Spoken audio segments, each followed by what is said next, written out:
പറഞ്ഞു തീർക്കട്ടെ. എന്റെ മോഹം അത് ഞാനങ്ങ് സാധിച്ചു.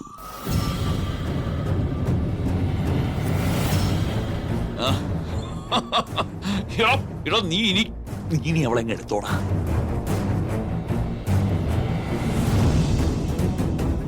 കല്യാണം കഴിക്കോ കഴിക്കാതിരിക്കോ എന്ത് വേണമെങ്കിലും ചെയ്തോ.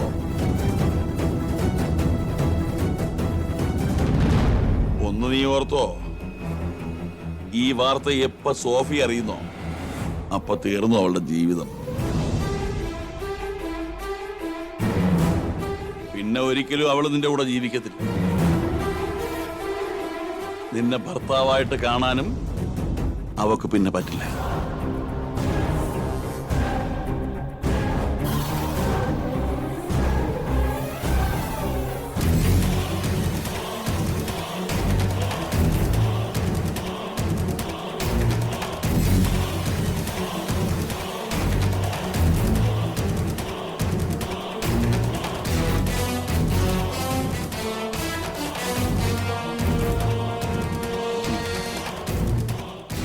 പിടിച്ചോ.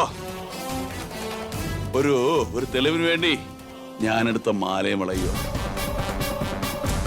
കൊണ്ടുപോയി കൊടുത്തിട്ട് പറയാം അവളോട്, അവളെ ചതിച്ച ഞാൻ എന്റെ ആഗ്രഹം സാധിച്ചു.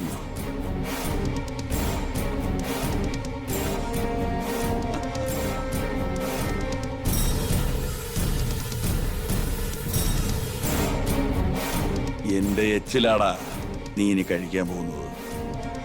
എന്റെ ഉച്ചിഷ്ടം.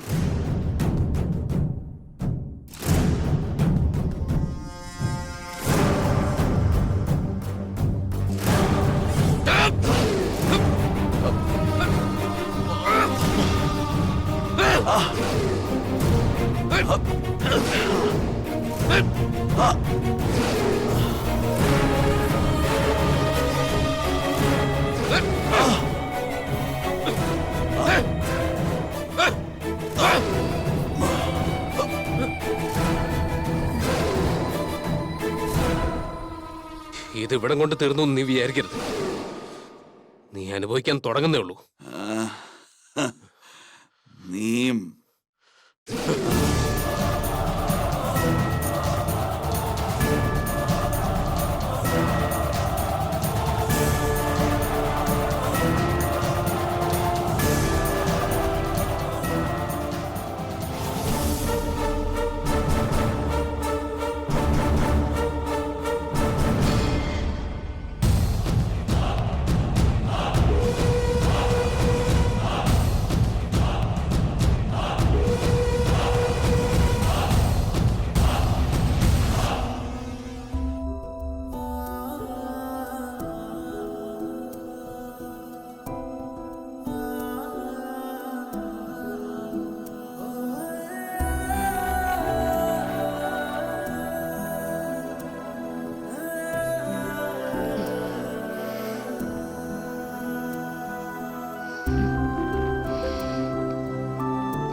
സോളമനോ? എപ്പോ വന്നു?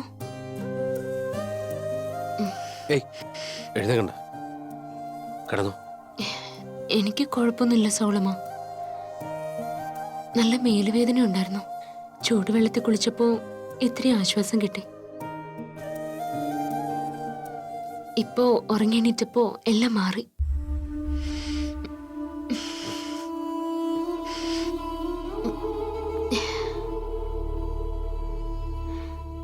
എന്താ സോളമ ഇങ്ങനെ നോക്കുന്നു? ഒന്നുമില്ല. ഉറക്കത്തിലേ ഞാനൊരു സ്വപ്നം കണ്ടു. ഒരു ഭീകര രാക്ഷസൻ എന്നെ തട്ടിയെടുത്തോണ്ട് പോകുന്നു. കടലിനപ്പുറമുള്ള ഒരു കൊട്ടാരത്തിൽ കൊണ്ടുപോയി പാർപ്പിക്കുന്നു. ഞാനവിടെ പേടിച്ചിരിക്കുക. അപ്പോഴുണ്ട് സോളമൻ അവിടേക്ക് വരുന്നു. രാക്ഷസനെ തോൽപ്പിച്ച് സോളമൻ എന്നെ രക്ഷപ്പെടുത്തുന്നു. അതിന്റെ സന്തോഷത്തിൽ കിടക്കുകയായിരുന്നു ഞാൻ.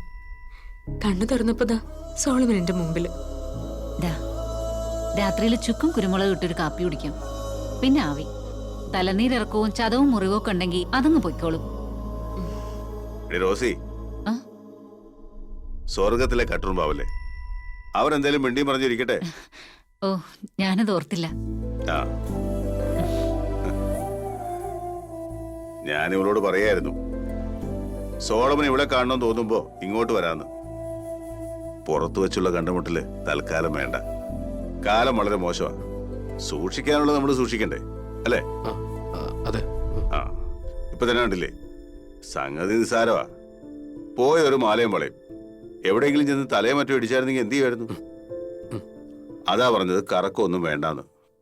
കെട്ടുകഴിഞ്ഞാൽ എന്ത് വേണേലും ആയിക്കോ. പിന്നെ നിങ്ങളായി, നിങ്ങളുടെ പാടായി.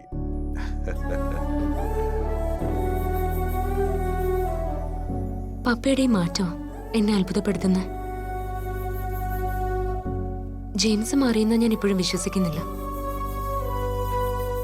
അയാൾ കാണിക്കുന്നത് മുഴുവൻ അഭിനയം. അവസരം കിട്ടിയ അയാൾ അയാളുടെ തനി നിറം കാണിക്കും. പക്ഷേ പപ്പ അങ്ങനെയല്ല. സോളമനൊന്നും മിണ്ടുന്നില്ലല്ലോ. സാധാരണ ഇങ്ങനെയല്ലല്ലോ. തനിക്ക് വേറെ കുഴപ്പമൊന്നുമില്ലാന്ന് തോന്നുന്നു അല്ലേ? എന്ത് കുഴപ്പം? ഓ, ഞാൻ ആശുപത്രി പോകത്തേണ്ട പരിഭവമാണല്ലേ? അതിന്റെ ആവശ്യമില്ലാത്തോണ്ടല്ലേ സോളമ? സോളമൻ അത്രയ്ക്ക് നിർബന്ധമാണെങ്കിൽ ഒരു കാര്യം ചെയ്യാം. നമുക്കിപ്പൊ തന്നെ ഹോസ്പിറ്റലിലേക്ക് പോവാം. എന്നിട്ട് നമുക്കൊരു ചെക്കപ്പ് നടത്താം. അതിൻ്റെ ഒന്നും ആവശ്യമില്ല. തനിക്ക് കുഴപ്പമൊന്നുമില്ലല്ലോ, അത് മതി. എന്നാ ചായ കുടിക്കും. ആ, ഈ അസുഖത്തിന്റെ ഒരു ഗുണം എന്താണെന്നറിയോ? അസുഖം വരുമ്പോ പ്രിയപ്പെട്ടവർ നമ്മുടെ അടുത്ത് വന്നിരിക്കും. അതൊരു സുഖം. സോളമൻ ഇങ്ങനെ അടുത്ത് വന്നിരിക്കുമ്പോ എനിക്ക് ആ സുഖം അനുഭവിക്കാൻ പറ്റുന്നുണ്ട്.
മണവാളൻ എന്തെടുക്കുക? എടാ, നീ ഇതെവിടെ ചുറ്റിക്കറങ്ങായിരുന്നു? കാര്യങ്ങളൊക്കെ തീരുമാനിക്കണ്ടേ? കുറച്ചു ദിവസേ ഉള്ളൂ. കുറിയടിക്കണം, ക്ഷണിക്കേണ്ടവരെയൊക്കെ ക്ഷണിക്കണം. നീ കൂടി ഉത്സാഹിച്ചെങ്കിലേ എല്ലാം നടക്കൂ. ഞാൻ വിളിക്കേണ്ടവരുടെയൊക്കെ ലിസ്റ്റ് എടുത്തിട്ടുണ്ട്.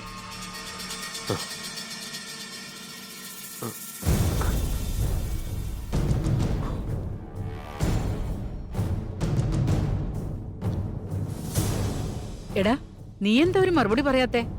നിനക്കിന്ന് എന്താ പറ്റിയേ? അത് ശരിയാ, ഞാനും ശ്രദ്ധിച്ചു. വന്ന് വന്ന് ആകെ ഒരു മൂഡ് ഔട്ട്. എന്താണ്, വല്ല സൗന്ദര്യ പിണക്കം ഉണ്ടായോ സോഫിയായിട്ട്? ഏയ്, അങ്ങനെയൊന്നുമില്ല. പിന്നെ എന്താന്ന് പറ. ഇങ്ങനെയൊന്നും ആയിരുന്നില്ലല്ലോ നീ. എടാ, നിന്റെ ചൊടിയും ചുണയൊക്കെ എങ്ങോട്ട് പോയി? മമ്മ തീരുമാനിച്ചാൽ മതിയല്ലോ. ഞാനിതിനെന്താ അഭിപ്രായം പറയാനാ? അത് ശരി. അപ്പൊ ഭാരം മുഴുവൻ എന്റെ തലയിലിരിക്കട്ടെ? അത് നടക്കില്ല.